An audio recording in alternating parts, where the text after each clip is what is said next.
আপনার চালানকৃত প্রবলেম আছে। এখন আপনি এই ব্ল্যাক ম্যাজিকে আক্রান্ত হয়েছেন, সেক্ষেত্রে এটা আসলে ওই জিনটাকে বন্দি করা কতটুকু যৌক্তিক, বা আসলে ওই জিনকে বন্দি করাটা কতটুকু সহজ বা কতটুকু জটিল, এটা একটু ভালো করে শুনবেন। এই পয়েন্টটা কিন্তু মেইন পয়েন্ট। এজন্য আমি একটা রোগীর যখন ট্রিটমেন্ট দেবো, চালানকৃত জিনের ট্রিটমেন্ট দেবো, ওই ট্রিটমেন্ট দেওয়ার সময় অনেক সময় ওই জিন শরীরে আসে না। তার কারণ হচ্ছে কি, তাকে সবসময়ের জন্য নজরদারি করার জন্য সিকিউরিটি আছে। এজন্য চিকিৎসা দেওয়ার ক্ষেত্রে ওই জিনটাকে তার শরীরে আনাটা সম্ভব হয় না। এজন্য চালানকৃত জিনের যে চিকিৎসাটা আমরা এজন্যই বলি একটু জটিল।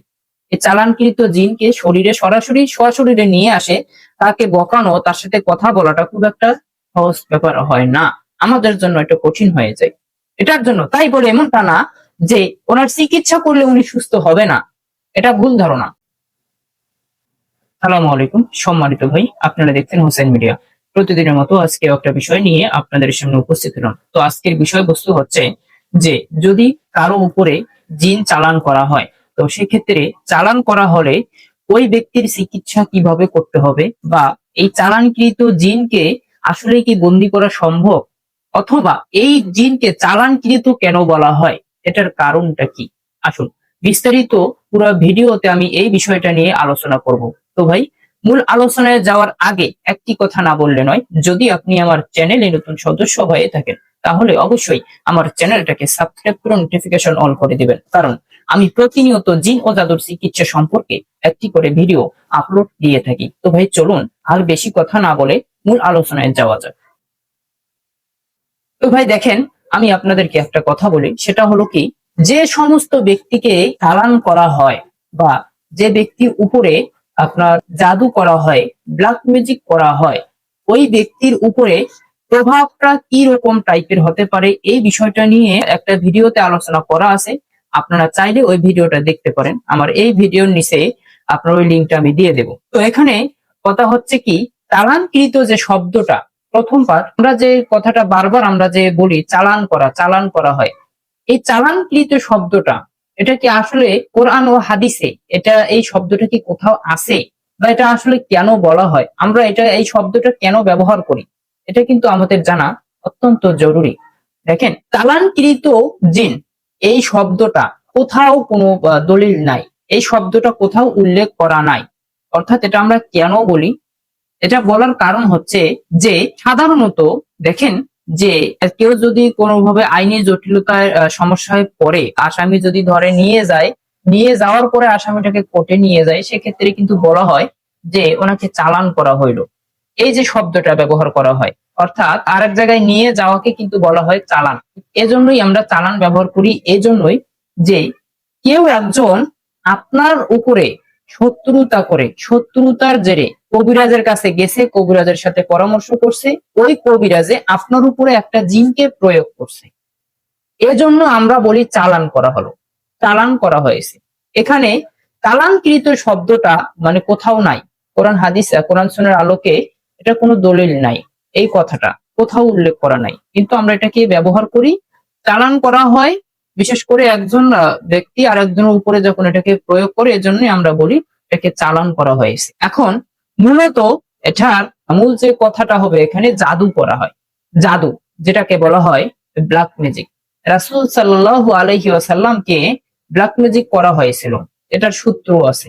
রাসূল সাল্লাল্লাহু আলাইহি ওয়াসাল্লামকে জাদু করা হয়েছিল, এটা সহিহ হাদিস দ্বারা প্রমাণিত। সহিহ বুখারীতে আছে, সহিহ মুসলিমে আছে। সহিহ বুখারীর 5765 নম্বর হাদিসে আছে, 3268 নম্বরে আছে, 6391 নম্বর হাদিসে আছে, 6063 নম্বর হাদিসে আছে, সহিহ মুসলিমের 2189 নম্বর হাদিসে আছে। অর্থাৎ অসংখ্য জায়গায় কিন্তু এই বিষয়টা নিয়ে আপনার হাদিস আসছে, হাদিসে স্পষ্ট ভাবে দলিল আসছে যে রাসূল সাল্লাল্লাহু আলাইহি ওয়াসাল্লামকে ব্ল্যাক ম্যাজিক করা হয়েছিল, জাদু করা হয়েছিল। অর্থাৎ এটাকেও কিন্তু চালান বলা হয়। কিন্তু এই যে জাদুটা করা হয়, চালানটা প্রয়োগ করা হয়, এটা জিনের মাধ্যমে করা হয়। কারণ একজন ব্যক্তির উপরে যদি কেউ জাদু করে, তাহলে সেক্ষেত্রে অবশ্যই তাদেরকে দুষ্ট জিনের সহযোগিতা নিতে হয়। যদি কারো ক্ষতি করার জন্য কোনো কিছু করতে যায়, অবশ্যই এখানে দুষ্ট জিনের সহযোগিতা এখানে তান্ত্রিকরা নেয়। সেক্ষেত্রে এটাকেই বলা হয় চালান করা। তো চালান মানুষ এক একজন এক এক ভাবে করে, আবার সব ক্ষেত্রে সব চালান খাটে না, সব ক্ষেত্রে সব জিন সবার শরীরে প্রবেশ করতে পারে না, সব ক্ষেত্রে সব জিন সবার সাথে যে অ্যাডজাস্ট হতে পারে না।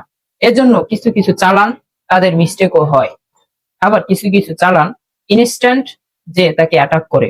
আপনাকে আমি এতটুকু বলবো যে চালান করা জিনের প্রভাবটা, এটা যখন আপনার শরীরে দেখবেন, আপনার সাথে সবকিছুই ঠিক আছে, একটা আমরা যখন পরীক্ষা করে দেখলাম আপনার উপরে চালান করা হয়েছে, বিশেষ করে যখন চালান করা হয় কোনো জিনকে, কোনো কবিরাজ যখন কার উপরে চালান করে, সেক্ষেত্রে কি করে, তো চালান করার সময় যে কবিরাজে চালান করছে ও কিন্তু কাজটা হাতে রাখে, অর্থাৎ আর একজন জিনের মাধ্যমে আর একটা জিনের মাধ্যমে তাকে সব সময়ের জন্য নজরদারিতে রাখে, সব সময়ের জন্য, বা দুই তিনজন জিন ওই জিনের উপরে নজর রাখে যে ওই জিন যে কি করতেছে।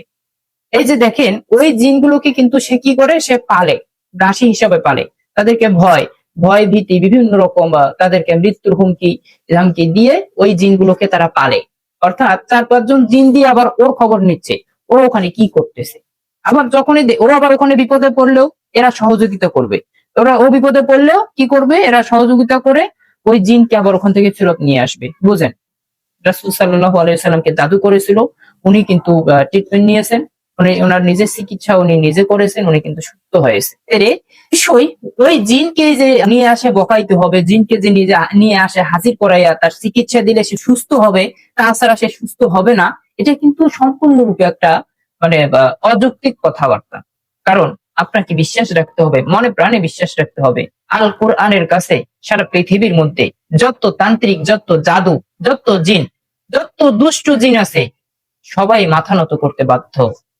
এটা আপনাকে বিশ্বাস রাখতে হবে।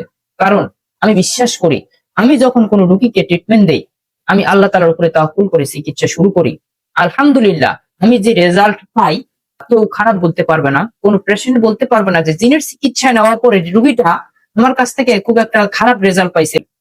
একটা জিনিস মাথায় রাখতে হবে, চালানকৃত জিনের চিকিৎসা আর সরাসরি যে জিন আপনাকে আক্রমণ করবে এই জিনের চিকিৎসা, দুই চিকিৎসা কিন্তু একরকম না, দুইটা চিকিৎসা কিন্তু দুই রকম। তবে চালানকৃত জিনের চিকিৎসা দিতে হলে একটু মেধা খাটাইয়া তার ট্রিটমেন্টটা দিতে হবে, যাতে ওই ব্যক্তি যাতে কোনো কিছু পরবর্তীতে পাঠালে অটোমেটিকলি এটা যেন বা চালানটা তার উপরে যেন না খাটে, পরবর্তীতে ওই জিন যেন তার শরীরে আসে অ্যাডজাস্ট হইতে না পারে, এটার জন্য কিন্তু একটু কেয়ারফুল হতে হবে। তো এখন এটা আমাদেরকে অবশ্য প্রাইভেসি মেনটেন করতে হয়, সবগুলো বিষয় আমরা পাবলিশ করতে পারি না, কারণ কিছু কিছু বিষয় আছে এটা আমাদেরকে প্রাইভেসি মেনটেন করতে হয়।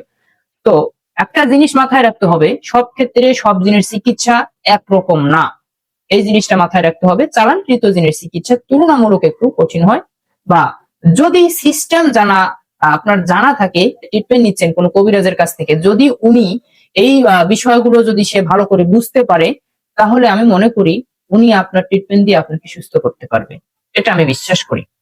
তো ভাই, সবকিছুর মালিক আল্লাহ তাআলা, এই বিশ্বাসটা আপনাকে মাথায় রাখতে হবে। যাহাই কিছু করেন না কেন, যদি আপনি আল্লাহ তাআলার উপরে তওয়াক্কুল করে চিকিৎসাটা দিতে না পারেন, যদি আল্লাহ তাআলার সহযোগিতা আল্লাহ তাআলার পক্ষ থেকে আপনার জন্য না আসে, ওই চিকিৎসা ওই রোগীর ট্রিটমেন্ট দিয়ে আপনি জীবনে তাকে সুস্থ করে তুলতে পারবেন না, যে কোনো ক্ষেত্রে। বিশেষ করে জিনের চিকিৎসাটা, এখানে ইমানি পরীক্ষাটা দিতে হয় 100%, এই জিনিসটা কিন্তু আপনাকে মাথায় রাখতে হবে। তো ভাই, আমার সংক্ষিপ্ত আলোচনায় আমি আপনাদেরকে যতটুকু পারছি আপনাদেরকে বোঝানোর আপনাদেরকে আমি বুঝাইছি। তো সেক্ষেত্রে আমি আপনাদেরকে এতটুকু বলবো, চালানকৃত জিনের চিকিৎসাটা দিতে হলে একটু ভিন্নভাবে দিতে হয়। তো সেক্ষেত্রে কোরআন ও হাদিসের বিকল্প কোনো অপশন নাই চিকিৎসার ক্ষেত্রে, বিশেষ করে জিনের চিকিৎসা, জাদুর চিকিৎসার জন্য আপনাকে জিনিসটা মাথায় রাখতে হবে।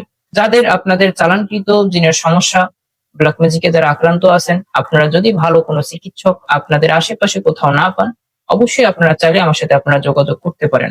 আমার তো স্ক্রিনে নাম্বার দেওয়া আছে, আমার পিছনে দেখেন ব্যানারে নাম্বার দেওয়া আছে, আপনারা নাম্বার তুলে আমাকে আপনারা ফোন দিয়ে অবশ্যই পরামর্শ সাপেক্ষে যেটা করলে ভালো হয়, আমি যদি আপনার ট্রিটমেন্ট দিয়ে সুস্থ করতে না পারি, তবে আশা করি আমার কাছ থেকে আপনি সঠিক পরামর্শটাই পাবেন। তো সকলেই ভালো থাকবেন, সুস্থ থাকবেন। আসসালামু আলাইকুম।